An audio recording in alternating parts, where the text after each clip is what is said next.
How's it going? My name's Marty, and today I'd like to tell you a little bit about what I did with my Gibson Les Paul Tribute here. I bought this guitar back in 2018, and for me it was the entry into the Gibson family. I always wanted a real Les Paul, but I didn't have the money to buy a standard. So I got this, and I was happy when I got it.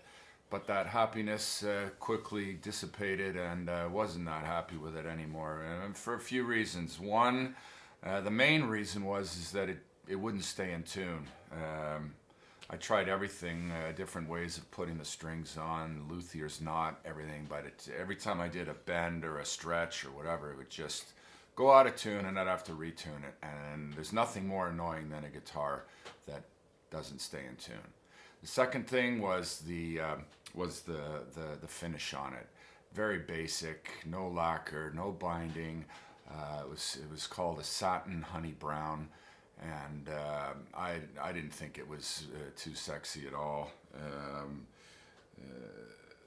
It wasn't appealing. It just felt like it was mass produced on an assembly line here.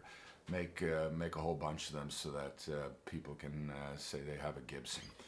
So the guitar kind of just sat hanging on my wall, and I didn't use it that much. And at one point I tried to sell it. Nobody would buy it, and then I figured, okay, maybe I can do something with it. Maybe I can make it better. Maybe I can make it so it's more appealing to me.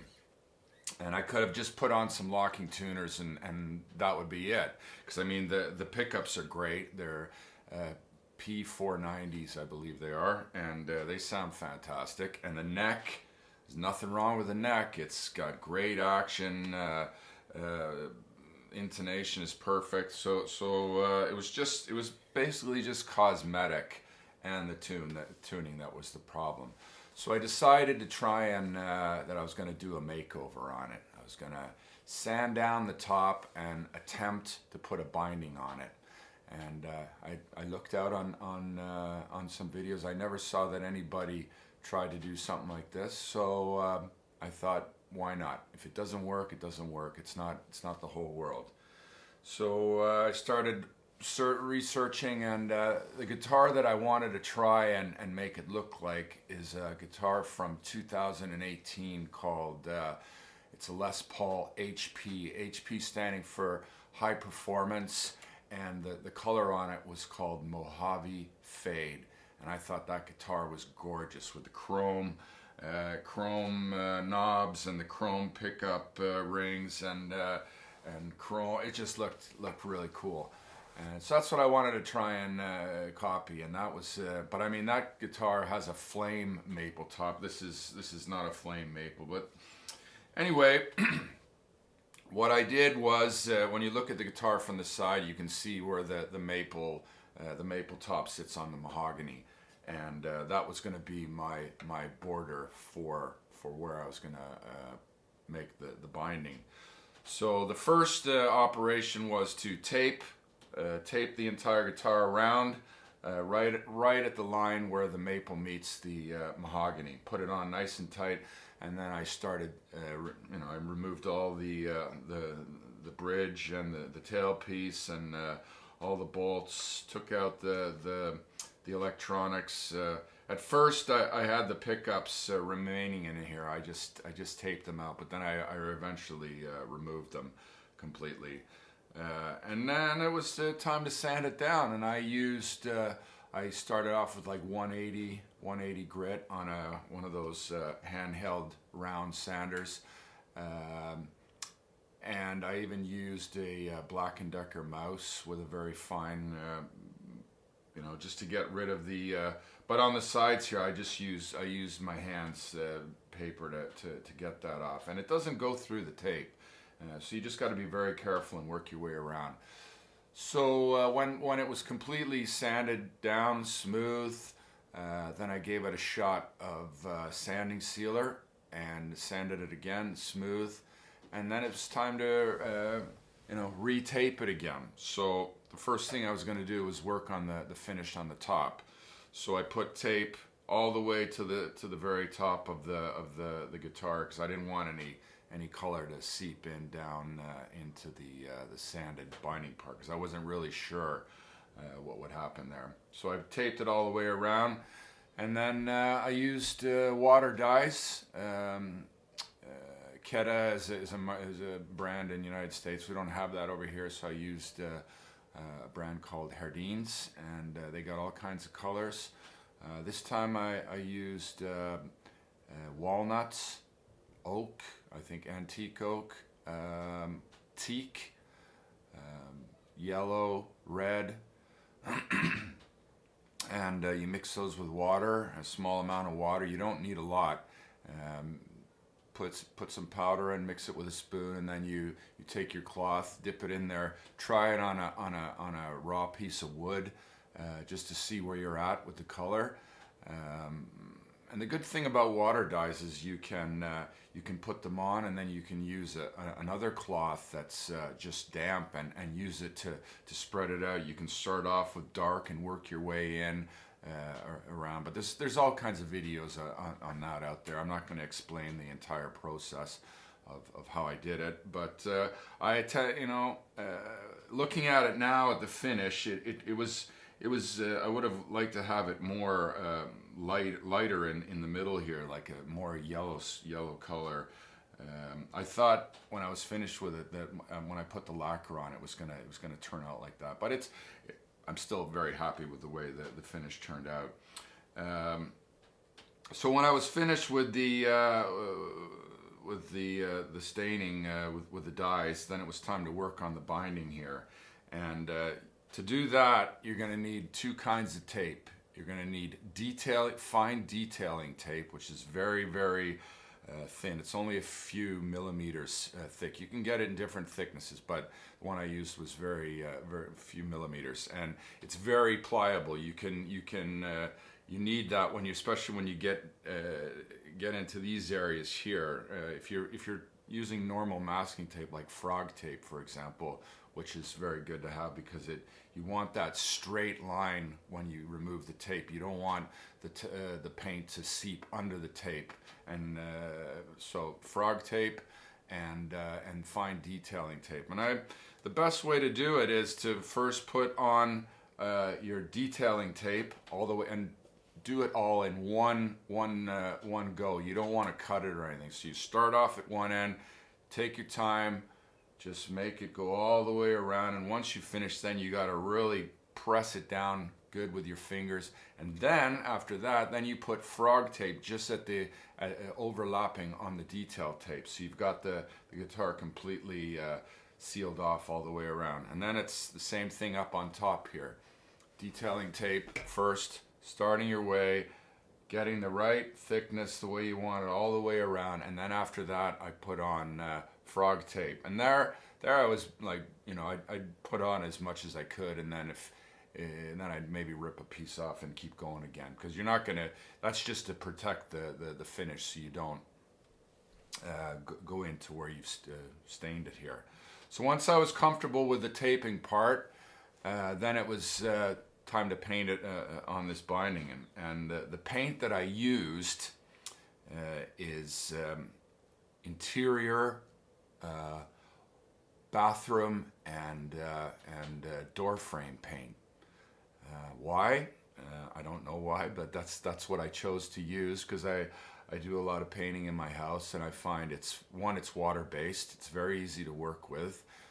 The color I used was it's sort of like a cream color, and it hardens. It really hardens well. So it's easy to remove if you make a mistake, because it's water based. But when it dries, it's hard. And what I did was I had a little roller, and I just rolled it on all the way around, let it dry a little bit, and then I put on a second coat.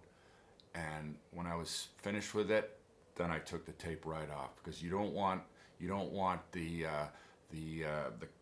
paint to dry and then you take the tape off and it rips up a part of it. So it's once you've done it, then you remove it. And I think I got a fantastic line, very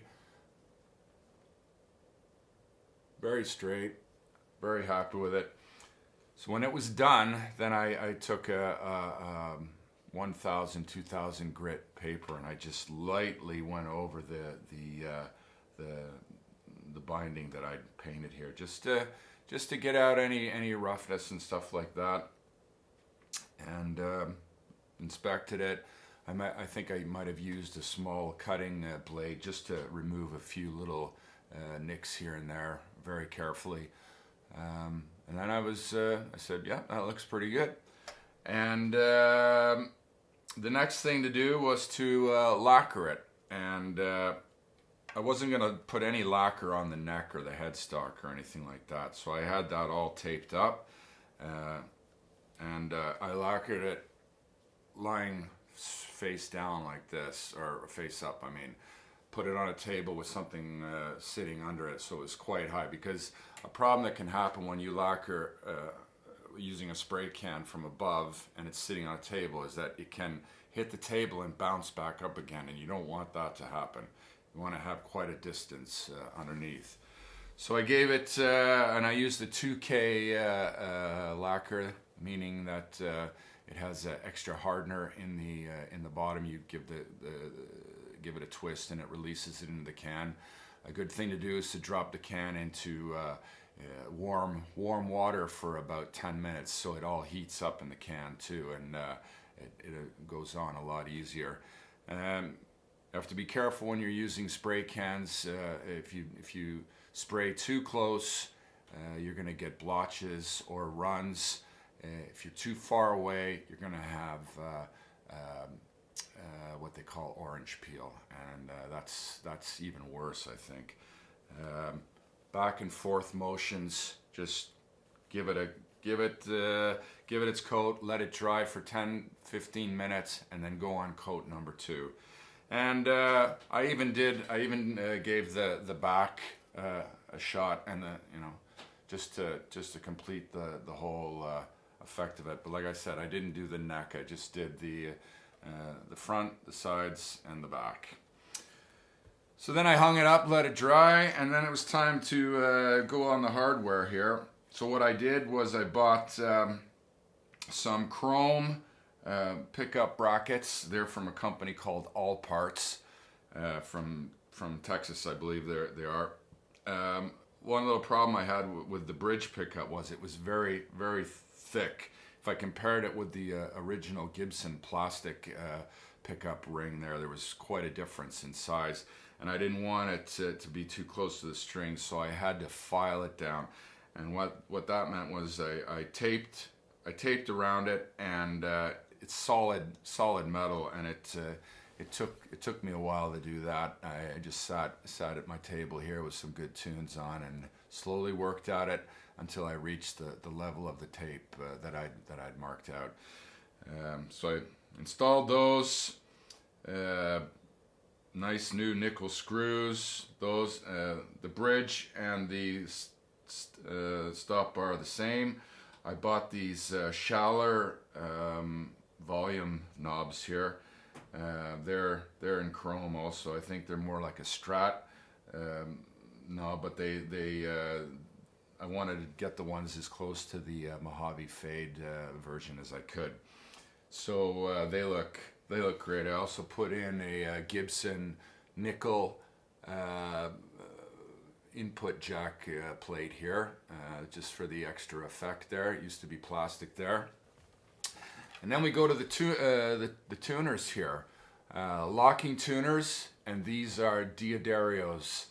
And they are great. They really hold this guitar in tune. And a special feature with these is when you put the string through, you put it all the way through, and then you tighten it up. And then when you start tuning it up, it cuts the string off, which is nice. And this little truss rod cover here, I got that on eBay, custom, just for a little bit of an extra effect there. I removed the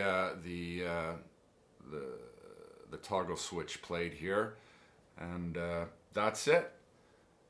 It's a completely different guitar, and I mean, I love it now, and it sounds it sounds wicked. Even though it's still the same sound, it's like.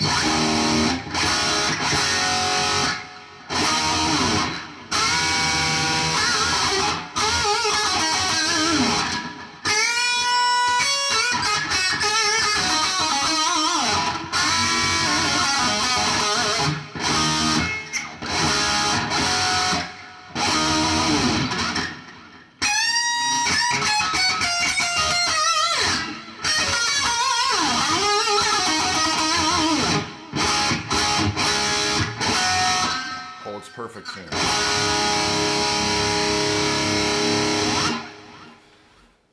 Yeah, so very happy with this guitar now. I use it all the time, and for me the experience was it turned out really good. And I've done a few videos with this guitar, and people have left some comments saying great looking Les Paul. And I mean, if you see it, you don't realize it that it's this binding is painted on. I mean, so I'm actually looking for some. I'm always out looking for somebody who wants to sell their Tribute, because for me it feels like it's a complete different guitar now. And yeah, if you have. I don't think I'd attempt this if I had like the gold. There's a Tribute gold top or something like that. I don't think I'd. It's only if I had one of these more like this the Honey Burst, or there's a couple other versions, Cherry Burst, and those ones I would not hesitate on doing it. I'd like to make a slash guitar, for example, with put some slash pickups in, but.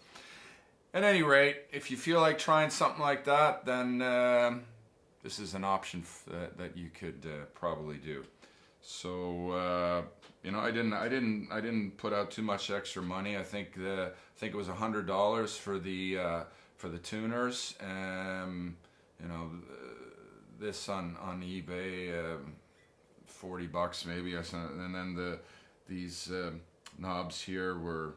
It wasn't that expensive. I mean, I didn't put too much money into it to make this a completely different guitar. So I hope you enjoyed this, and gives you inspiration to maybe try this out on your guitar. So good luck and have a great day. Take care.